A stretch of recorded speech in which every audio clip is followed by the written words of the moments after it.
মালয়েশিয়ার calling visa নিয়ে আপনার বহুত ধরনের প্রতারণা বর্তমানে অলরেডি বাংলাদেশে শুরু হয়ে গেছে। এই ভিডিওর মাধ্যমে আমি বেসিক্যালি তুলে ধরার চেষ্টা করব।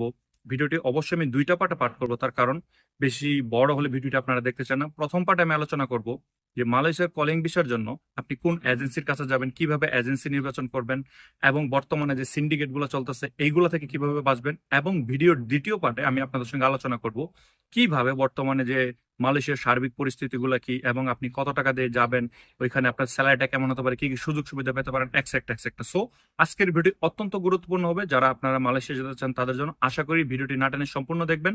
তার আগে ছোট্ট একটা রিকোয়েস্ট, ভিডিওটি যদি আপনারা ফেসবুক থেকে দেখে থাকেন, ভিডিওটি ঝড়ের গতিতে শেয়ার করে দেবেন যাতে আপনার এই ইনফরমেশনগুলোর মাধ্যমে অন্য ভাই সচেতন হতে পারে। আর যদি আপনার ইউটিউব চ্যানেল থেকে দেখে থাকেন তাহলে অবশ্যই চ্যানেলটাকে সাবস্ক্রাইব করে দেবেন এবং পাশে বেল আইকনটি চেপে দেবেন। আর যদি সাবস্ক্রাইব করে থাকেন, thanks a lot. So let's get start the video. চলুন ফার্স্ট অফ অল কথা বলা যাক যে বর্তমানে বাংলাদেশে যে সিন্ডিকেট গুলো চলতেছে এই বিষয়টাকে নিয়ে। দেখেন, বাংলাদেশে কিন্তু এখনো গভর্নমেন্ট থেকে আনুষ্ঠানিকভাবে কোনো ঘোষণা হয়নি যে আপনার মালয়েশিয়ার কলিং ভিসার জন্য কত টাকা পর্যন্ত চার্জ হতে পারে। বাট অলরেডি আমার অনেক ভিউয়ার্স যারা বিভিন্ন এজেন্সিতে ঘুরতেছেন তারা অলরেডি জেনে ফেলছেন যে কেউ 8 লাখ টাকা, কেউ 7 লাখ টাকা এইভাবে চার্জ করতেছে। এটা কোনোভাবেই কাম্য নয়। বাংলাদেশের গভর্নমেন্টের অক্লান্ত পরিশ্রম এবং প্রচেষ্টার ফলে আপনার মালয়েশিয়ার কলিং ভিসাটা খুলছে। সো এখন যদি এখানে সিন্ডিকেট ঢুকে যায়, যে এর জন্য দেখা যাচ্ছে আপনার আপনার খরচ বেড়ে যাবে, এটা কোনোভাবেই কাম্য নয়। ভিডিওটিকে সর্বোচ্চ শেয়ার করে দেবেন যাতে ভিডিওটি গভর্নমেন্টের নজরে আসে। আমি কেন বলতেছি কথাগুলো, আপনারা স্ক্রিন শেয়ারের মাধ্যমে প্রমাণ সহ আপনাদেরকে বলতেছি। আপনার স্ক্রিনে দেখেন বাংলাদেশের বিভিন্ন এজেন্সি একটাই কথা বলতেছে যে 25টা যে রিক্রুটিং এজেন্সির হাতে আপনার এই মালয়েশিয়ার কলিং ভিসার যে কন্ট্রাক্টটা আসছে, এটা কেন শুধুমাত্র 25টা এজেন্সির ক্ষেত্রে আসছে, অন্য এজেন্সির ক্ষেত্রে কেন আসে নাই? ভাই, 25টা এজেন্সি কাজ করবে, 500 এজেন্সি কাজ করবে, 5,000 এজেন্সি কাজ করবে, এগুলো নিয়ে আমাদের কোনো মাথা ব্যথা নেই। আমাদের মাথা ব্যথা হচ্ছে স্বচ্ছ এবং নিট এন্ড ক্লিন। আমরা অল্প টাকার ভিতরে মালয়েশিয়াতে যেতে চাই, তার কারণ মালয়েশিয়ার যে সার্বিক পরিস্থিতি এবং যে স্যালারি, এগুলো কিন্তু চিন্তা করতে হবে আপনার। সম্পূর্ণ এজেন্সি বর্তমানে বাংলাদেশের যে গণমাধ্যমগুলো রয়েছে বিভিন্নভাবে তারা মানববন্ধন করতেছে একসেক্টা একসেক্টা। শুধু একটাই তাদের চাওয়া যে এই যে আপনার যে আপনার ডিমান্ডগুলো আসতেছে এটা শুধুমাত্র 25টা এজেন্সির ক্ষেত্রে কেন কেন অন্যান্য এজেন্সির ক্ষেত্রে নয়। আমি অন্যান্য এজেন্সির কথা বলবো না, আপনি আমি সবাই মিলে প্রতিরোধ গড়ে তুলবো যাতে এটার প্রতি সরকারের সুষ্ঠু নজর থাকে এবং এটার রেটটা যেন আপনার আমার হাতের মধ্যে হয়, ধরা ছোঁয়ার মধ্যে হয়। বিগত দিনে দেখা যাচ্ছে আপনার যে জিনিসটা হয়তো আপনার সরকারিভাবে 85,000 বা সামথিং এরকম টাকাতে কিন্তু যাওয়া যেত। আমি এখনো আশা করি যে আপনারা যারা এজেন্সির হয়ে কাজ করতেছেন বা যারা কাজ করবেন, আপনারা গভর্নমেন্টের যে নির্ধারিত যে আপনার টাকাটা ধরা হবে এর থেকে অল্প কিছু পরিমাণ আপনারা চার্জ করতে পারেন।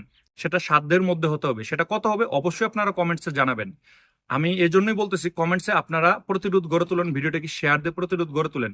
আপনারা একটা নির্দিষ্ট অ্যামাউন্ট সিলেক্ট করেন যেটা আপনার মালয়েশিয়ার ক্ষেত্রে কলিং ভিসার ক্ষেত্রে প্রযোজ্য হবে। 7 লাখ টাকা, 8 লাখ টাকা এইভাবে কোনোভাবেই কাম্য নয়।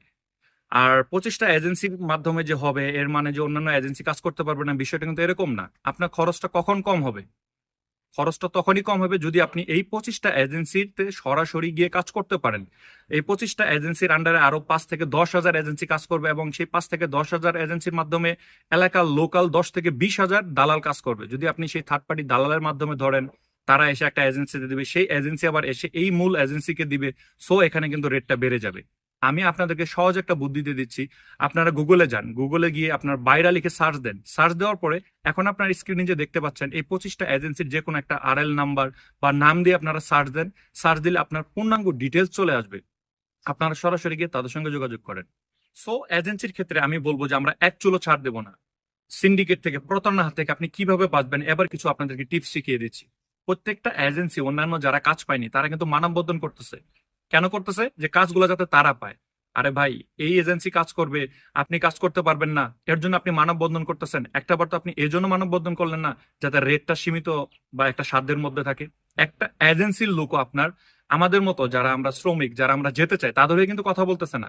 কথা কে বলবে? কথা আপনি বলবেন, কথা আমি বলবো। কিভাবে বলবো? তারা মানববন্ধন করতেছে তাদের স্বার্থের জন্য, আমরা মানববন্ধন করবো আমাদের স্বার্থের জন্য। দরকার হলে আমরা আপনার যে প্রবাসী কল্যাণ মন্ত্রণালয় আছে সেখানে গিয়ে সুষ্ঠুভাবে আপনারা মানববন্ধন করেন। এটার প্রতি যাতে সরকারের হস্তক্ষেপ থাকে এবং রেটটা যেন খুবই কম হয়। যদি সেটাও না পারেন তাহলে প্রবাসী কল্যাণ মন্ত্রণালয়ের যে নিজস্ব ওয়েবসাইট গুলো রয়েছে সেখানে আপনারা মেল করেন। সবাই মিলে একতাবদ্ধ হয়ে আসেন, এখনই প্রতিরোধ গড়ে তুলি। যদি প্রতিরোধ এখন গড়ে তুলতে না পারেন পরে কিন্তু আর কোনো লাভ হবে না। বাংলাদেশে এরকম অনেক লোক রয়েছে যারা 7 লাখ টাকা, 8 লাখ টাকা দিয়ে যাওয়ার জন্য এক পায়ের উপর খাড়া হয়ে আছে। বাট ভাই এখানে আসার পর আপনি কি করবেন? 7 থেকে 8 লাখ টাকা খরচ করে যদি আপনি আসেন, এই টাকাটা আপনি কত দিনে তুলতে পারবেন? সো এজেন্সি বাছাইয়ের ক্ষেত্রে আমি বলবো যে আপনাদেরকে যে কথাগুলো বললাম এগুলো অবশ্যই স্মরণ করবেন। তো চলুন ভিডিওর ফার্স্ট যে পার্টটা সেটা এবার শেষ করা যাক, কথা বলা যাক দ্বিতীয় পার্ট নিয়ে।